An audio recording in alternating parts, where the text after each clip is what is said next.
The waiting room had filled up quietly, the way dread does, and he hadn't noticed until all the chairs were taken.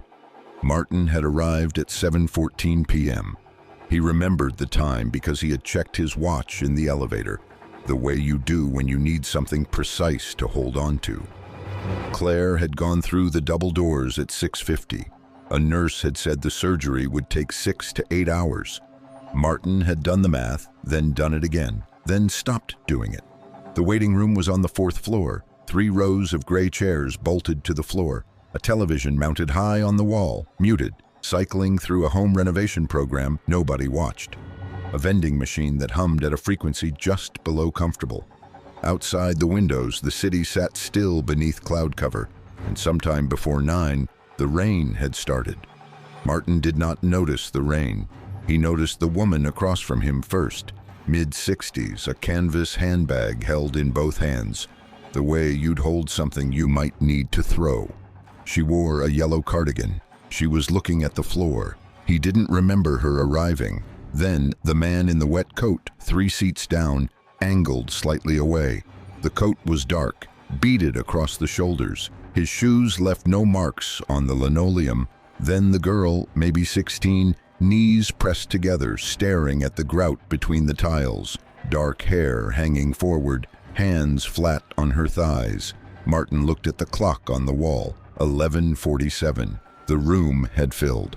5 of them, maybe 6, distributed through the rows with that particular hospital geometry, near enough to feel shared, far enough to maintain the privacy of waiting. He had not seen a single one of them arrive. He leaned toward the woman with the yellow cardigan. "Is someone in surgery?" he asked. She looked up. There was a pause. Not long, a second and a half, maybe 2, and then she said, "He likes the garden in spring." Martin sat back. He tried the man in the wet coat. Waiting long?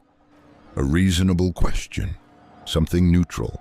The delay again, like a satellite connection, like the signal traveling further than it should have to.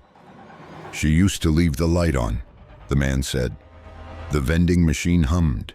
The television showed a kitchen being demolished, silent and bright.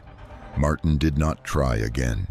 He sat with his hands on his knees and watched the clock move through its numbers, and the people around him remained still, and nobody spoke to each other, and nobody left, and nobody new came in, and outside the windows the rain fell in long vertical lines that caught the light from the car park below. At 4:09 a.m., a surgeon appeared in the doorway. Mask pulled down, scrubs the color of sea glass. She had the look of someone who had chosen her words carefully before walking in. "Mr. Thorne," she said, "come with me." He stood. His legs had gone stiff from the chair. "Is it?" he started. "She's out," the surgeon said. "Come."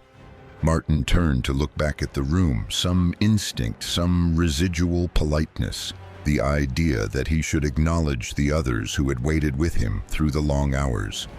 Every chair was empty. Every single one.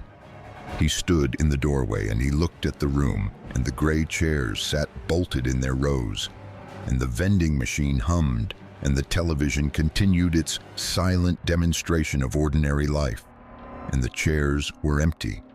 All of them. The whole room vacant and still. The windows ran with 6 hours of rain. The linoleum beneath the chairs was dry. Martin looked for a long moment.